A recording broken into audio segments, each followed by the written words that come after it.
മുന്നാക്ക വിഭാഗത്തിന് പ്രധാന വകുപ്പുകൾ നൽകി എന്നൊരു ആക്ഷേപം ഉയർന്നു. കെ മുരളീധരൻ ഏറ്റവും പ്രധാനമായി ആരോഗ്യം നൽകുന്നു എന്നതിൽ AP അനിൽകുമാറിന് അതൃപ്തിയുണ്ട്. ഒപ്പം മുഖ്യമന്ത്രി ഏറ്റെടുക്കാൻ സാധ്യതയുള്ള തുറമുഖ വകുപ്പിനായി അവകാശവാദം ശക്തമാണ്. മന്ത്രിപദത്തിന് പകരം 2.5 വർഷം വേറെ പദവി നൽകണമെന്ന നിലപാട് മാണി സി കാപ്പൻ മുന്നോട്ട് വയ്ക്കുന്നുണ്ട്. അങ്ങനെ ആകെ പ്രശ്നങ്ങൾ ഉണ്ട് എന്നുള്ള സൂചനകൾ വരികയാണ്. അലക്സ് റാം മുഹമ്മദ് വിശദാംശങ്ങളുമായി. അലക്സ്, ഇതിൽ നമുക്കറിയാം കെ മുരളീധരനൊക്കെ അതൃപ്തി അറിയിച്ചതിന്റെ പിന്നാലെയാണ് വൈദ്യുതി വകുപ്പ് അദ്ദേഹത്തിന് നൽകേണ്ട പകരം ആരോഗ്യം എന്ന രീതിയിലേക്ക് മാറുന്നത്.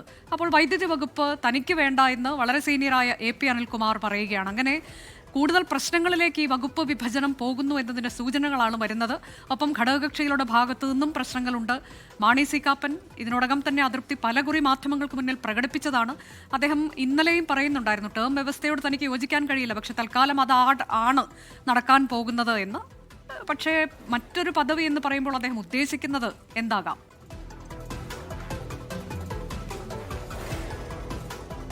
അനുജ, UDF-നെ സംബന്ധിച്ച് വകുപ്പ് വിഭജനം അത് കീറാമുട്ടിയായി തുടരുകയാണെന്നുള്ളതാണ് UDF ക്യാമ്പിനുള്ളിൽ നിന്ന് അറിയാൻ കഴിയുന്നത്.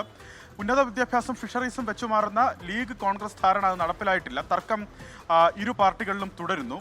മറ്റു പ്രധാനപ്പെട്ട തർക്കങ്ങൾ കൂടി പുറത്തു വരുന്നത് AP അനിൽകുമാറിന് അദ്ദേഹം ആഗ്രഹിച്ച വകുപ്പ് ലഭിക്കാത്തതിൽ കടുത്ത അതൃപ്തിയുണ്ട്. അതായത് ആരോഗ്യ വകുപ്പാണ് AP അനിൽകുമാർ ആഗ്രഹിച്ചത്. മുതിർന്ന സീനിയർ സാമാജികൻ കൂടിയാണ് AP അനിൽകുമാർ. ഒപ്പം കോൺഗ്രസിന്റെ വർക്കിംഗ് പ്രസിഡന്റ് കൂടിയാണ്.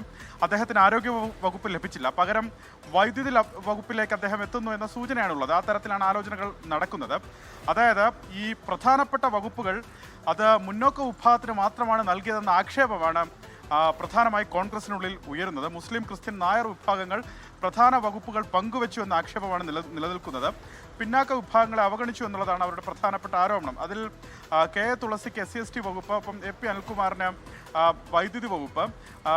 ഹിന്ദു പിന്നോക്ക വിഭാഗങ്ങളിൽ നിന്ന് 2-3 മന്ത്രിമാർ മാത്രമാണുള്ളത്. അതായത് ഈഴ വിഭാഗത്തിൽ നിന്ന് 2-3 മന്ത്രിമാർ മാത്രമാണുള്ളത്. നായർ വിഭാഗത്തിന് 5 മന്ത്രിമാർ. ഒപ്പം ക്രിസ്ത്യൻ വിഭാഗത്തിലേക്ക് ചീഫ് വിപ്പടക്കം 6 ക്യാബിനറ്റ് സ്ഥാനങ്ങൾ ഉറപ്പിക്കുന്നു. ഒപ്പം മുസ്ലിം ലീഗിൻ്റേതടക്കമുള്ള മുസ്ലിം മന്ത്രിമാർ. ആ തരത്തിൽ അത് വിഭജിക്കപ്പെട്ടു. പിന്നോക്ക വിഭാഗങ്ങളെ അവഗണിച്ചു എന്ന കൃത്യമായ ആക്ഷേപം അതിനുള്ളിൽ നിലനിൽക്കുന്നുണ്ട്. മറ്റൊരു പ്രധാനപ്പെട്ട കാര്യം മാണി സി കാപ്പനുമായി ബന്ധപ്പെട്ടാണ്. അദ്ദേഹവും അനൂപ് ജേക്കബും 2.5 വർഷം എന്ന ടേം വ്യവസ്ഥയിൽ മന്ത്രിസ്ഥാനം പങ്കുവെക്കും എന്നുള്ളതാണ് നിലവിലെ ധാരണ. പക്ഷേ ആ ടേം വ്യവസ്ഥയോട് ആദ്യം മുതൽ തന്നെ മാണി സി കാപ്പൻ എതിർപ്പാണ്. പാലായിൽ നിന്ന് തിരുവനന്തപുരത്തേക്ക് എത്തി തിരിച്ചു വരുന്നത് അത് മന്ത്രി പദവിയോടെ ആയിരിക്കുമെന്ന് അവിടെ ഒന്ന് പ്രഖ്യാപിച്ചത് മുഖ്യമന്ത്രി VD സതീശനും അതുപോലെ ആഭ്യന്തരമന്ത്രി രമേശ് ചെന്നിത്തല അടക്കമുള്ളവരാണെന്നാണ് മാണി സി കാപ്പൻ പല കുറിയായി പറയുന്നത്. ആ തരത്തിൽ 2.5 വർഷം എന്ന ടേം അദ്ദേഹം അംഗീകരിക്കണമെങ്കിൽ അദ്ദേഹത്തിന് മറ്റൊരു പദവി നൽകണം. അതായത് ഈ 2.5 വർഷക്കാലത്തേക്ക് മറ്റൊരു പദവി നൽകണമെന്ന ആവശ്യം മുന്നോട്ട് വെച്ചതായാണ് വിവരം. ആ തരത്തിലുള്ള ചർച്ചകൾ പുരോഗമിക്കുകയാണ്. ഇന്നോ നാളെയോടുകൂടി ഈ വകുപ്പ് വിഭജനം പൂർത്തിയാക്കേണ്ടതുണ്ടെന്നുള്ളതാണ് മുഖ്യമന്ത്രിക്ക് മുന്നിലുള്ള പ്രധാനപ്പെട്ട വെല്ലുവിളിയായി ഈ ഘട്ടത്തിൽ നിലനിൽക്കുന്നത്. എന്താണെങ്കിലും അത് 2 ദിവസത്തിലുള്ള അതിൽ തീരുമാനമാകുമെന്ന് പ്രതീക്ഷിക്കപ്പെടുന്നു. പക്ഷേ കൃത്യമായി തന്നെ തങ്ങളുടെ ക്ലെയിമുകൾ അവർ മുന്നോട്ട് വെക്കുകയും ചെയ്യുന്നുണ്ട്. അതിൽ മറ്റൊരു പ്രധാനപ്പെട്ട കാര്യം തുറമുഖ വകുപ്പിനായി KC പക്ഷവും ക്ലെയിം ഉന്നയിച്ചിരുന്നു എന്നുള്ളതാണ്. പക്ഷേ അത് ധനകാര്യ വകുപ്പിനൊപ്പം തുറമുഖ വകുപ്പ് കൂടി മുഖ്യമന്ത്രി VD സതീശൻ തൻ്റെ വകുപ്പുകളായി കൂട്ടിച്ചേർക്കുന്നത് ഏറെക്കുറെ മുഖ്യമന്ത്രിക്ക് തന്നെ തുറമുഖ വകുപ്പ് ലഭിക്കുമെന്ന കാര്യവും ഏറെക്കുറെ ഉറപ്പിച്ച മട്ടാണ്. ആ തരത്തിൽ വകുപ്പ് വിഭജനം ഇപ്പോൾ കോൺഗ്രസിനുള്ളിലും UDF-നുള്ളിലും കീറാമുട്ടിയായി തുടരുകയാണ്. അനുജ, അതാണിപ്പോൾ അലക്സ്, ഇപ്പോൾ ഈ മുഖ്യമന്ത്രി വളരെ പ്രധാനപ്പെട്ട പല വകുപ്പുകളും മുഖ്യമന്ത്രിക്ക് അദ്ദേഹത്തിന്റെ കൈവശം വച്ചിരിക്കുന്നു എന്നൊരു പരാതി കൂടി ഉയർന്നു വരുന്നുണ്ട് എന്നാണല്ലോ നമുക്കറിയാൻ കഴിയുന്നത്. അതിൽ ധനവകുപ്പ്, തുറമുഖ വകുപ്പ്, നിയമവകുപ്പ് ഇതെല്ലാം മുഖ്യമന്ത്രി കൈകാര്യം ചെയ്യുന്നു എന്നുള്ളതിൽ കൂടി അതൃപ്തി പുകയുന്നുണ്ടോ? കൂടാതെ പൊതുഭരണമൊക്കെ ഉൾപ്പെടെ സ്വാഭാവികമായും അതെല്ലാം അദ്ദേഹത്തിനുണ്ട്. പക്ഷെ പ്രമുഖമായ പല വകുപ്പുകളും മുഖ്യമന്ത്രി കൈവശം വയ്ക്കുന്നു എന്നുള്ളതിനെ അതിൽ വലിയ അതൃപ്തി ഉണ്ടോ? അനുജ, തീർച്ചയായും. അതായത് ഘടകകക്ഷിയായ CMPയുടെ നേതാവ് CP ജോൺ ആദ്യഘട്ടം മുതൽ തുറമുഖ വകുപ്പിനായി നിലയുറപ്പിച്ചിരുന്നു. പക്ഷേ അത് അദ്ദേഹത്തിന് ലഭിച്ചില്ല. ഒപ്പം KC വിഭാഗത്തിലെ ചില പ്രബലരും തുറമുഖ വകുപ്പിനായി രംഗത്തുണ്ടായിരുന്നു. തുറമുഖ വകുപ്പിന് കൈകോർക്കുന്നതിൻ്റെ പ്രധാനപ്പെട്ട കാരണം നമുക്കറിയാം, വിഴിഞ്ഞം തുറമുഖം ഇവിടെയുണ്ട്. അതിൻ്റെ അനന്ത സാധ്യതകളാണ് വിഴിഞ്ഞം തുറന്നിടുന്നത്.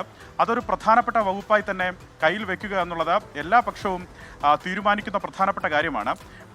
മുഖ്യമന്ത്രി VD സതീശന് അദ്ദേഹത്തിൻ്റെ കൈവശമുള്ളത് ധനകാര്യ വകുപ്പ്, ഒപ്പം തുറമുഖം, ഒപ്പം നിയമവകുപ്പ്. അതിൽ തുറമുഖം നമ്മൾ നേരത്തെ പറഞ്ഞു ചില തർക്കങ്ങൾക്കൊടുവിൽ അദ്ദേഹം തൻ്റെ പക്ഷത്തേക്ക് ചേർക്കുകയായിരുന്നു. ഇത്തരത്തിൽ പ്രധാനപ്പെട്ട വകുപ്പുകൾ വകുപ്പുകൾ, പൊതുഭരണ വകുപ്പ് അടക്കം പ്രധാനപ്പെട്ട വകുപ്പുകൾ മുഖ്യമന്ത്രി തന്നെ കൈയാളുന്നതിൽ വലിയ അമർഷമുണ്ട്. ഈ കോൺഗ്രസിനുള്ളിൽ മുഖ്യമന്ത്രി പദത്തെ തുടർന്ന് ഉടലെടുത്ത തർക്കം അത് ശമിപ്പിക്കുന്നതിന് വേണ്ടിയാണ് സാധാരണഗതിയിൽ ഇല്ലാത്ത, അതായത് സാധാരണഗതിയിൽ മുഖ്യമന്ത്രിമാർക്കാണ് ആഭ്യന്തര വിജിലൻസ് വകുപ്പുകൾ സാധാരണ എടുക്കുക. എല്ലാ മന്ത്രിസഭയിലും അങ്ങനെയാണ് കാണുന്നത്. പക്ഷേ കോൺഗ്രസിനുള്ളിലെ ഫോർമുല മറ്റൊന്നായിരുന്നു. അതുകൊണ്ടാണ് ആഭ്യന്തരവും വിജിലൻസും മുഖ്യമന്ത്രിക്ക് ലഭിക്കാതെ അത് രമേശ് ചെന്നിത്തലയിലേക്ക് പോകുന്ന സാഹചര്യം ഉണ്ടായത്. പകരം പ്രധാനപ്പെട്ട വകുപ്പുകൾ മുഖ്യമന്ത്രിയിലേക്ക് എത്തണം എന്ന നിർബന്ധ ബുദ്ധി മൂലമുള്ള ഇടപെടൽ അതുണ്ടായി എന്നാണ് ഈ എതിർപക്ഷം ആരോപിക്കുന്നത്. അതിനാൽ ഈ പ്രധാനപ്പെട്ട വകുപ്പുകൾ മുഖ്യമന്ത്രി തനിക്കൊപ്പം ചേർക്കുന്നതിനോട് വലിയ അതൃപ്തിയുണ്ട്. പ്രത്യേകിച്ച് തുറമുഖ വകുപ്പിന് വലിയ തോതിലുള്ള പിടിവിലി നടന്നു. തുറമുഖ വകുപ്പ് കൂടി അദ്ദേഹം കൈവശപ്പെടുത്തുന്നതിനാണ് ഈ ഘട്ടത്തിൽ അമർഷം പുറത്തേക്ക് വരുന്നത്. അനുജ, അതാണ് അതൃപ്തി പുകയുകയാണ് വകുപ്പ് വിഭജനവുമായി ബന്ധപ്പെട്ട് എന്നതാണ്. അതിൽ പ്രധാന വകുപ്പുകൾ മുന്നാക്ക വിഭാഗങ്ങൾ പങ്കുവച്ചു എന്ന ആക്ഷേപമുണ്ട്. കൂടാതെ കെ മുരളീധരൻ ആരോഗ്യം നൽകുന്നതിൽ AP അനിൽകുമാറിന് വലിയ അതൃപ്തിയുണ്ട്. അദ്ദേഹത്തിന് വൈദ്യുതിയാണ് നേരത്തെ നിശ്ചയിച്ചിരുന്നത്, പക്ഷേ തനിക്കത് ആവശ്യമില്ല എന്ന് കെ മുരളീധരൻ പറയുന്നു. തൊട്ടു പിന്നാലെ AP അനിൽകുമാറിന് വൈദ്യുതി വകുപ്പ് നൽകുന്നു, പക്ഷേ തനിക്ക് വൈദ്യുതിയോടല്ല താല്പര്യമെന്ന് അദ്ദേഹം അറിയിക്കുകയാണ്. മുഖ്യമന്ത്രി ഏറ്റെടുക്കാൻ സാധ്യതയുള്ള തുറമുഖ വകുപ്പിനായും അവകാശവാദം ശക്തമാണ്. ഒപ്പം തന്നെ ഫിഷറീസ്, നമുക്കറിയാവുന്നതുപോലെ ലത്തീൻ സഭ ഇതിനോടകം തന്നെ അവകാശവാദം ഉന്നയിച്ചു കഴിഞ്ഞു.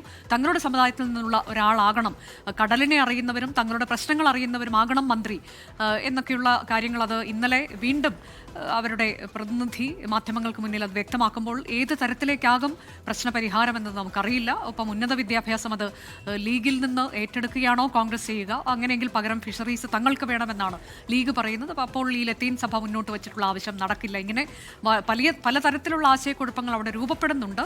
ഒപ്പം മാണി സി കാപ്പന്റെ അതൃപ്തി, മന്ത്രിപദം ആദ്യമില്ല, ടേമിലില്ല എന്നുണ്ടെങ്കിൽ പകരം മറ്റൊരു പദവി വേണം എന്ന് പറയുകയാണ്. അതായത് അതിനുശേഷം 2.5 വർഷം മന്ത്രി എന്നതിലേക്ക് അദ്ദേഹം പോകാൻ സാധ്യതയുണ്ട്. പക്ഷേ ആദ്യ 2.5 വർഷം തനിക്ക് മറ്റൊരു പദവി വേണമെന്ന നിലപാടിൽ അദ്ദേഹവും ഉറച്ചു നിൽക്കുകയാണ്. എങ്ങനെയാണ് പ്രശ്നങ്ങൾക്ക് പരിഹാരം ഉണ്ടാവുക എന്നത് നമുക്ക് കാത്തിരുന്ന് കാണാം.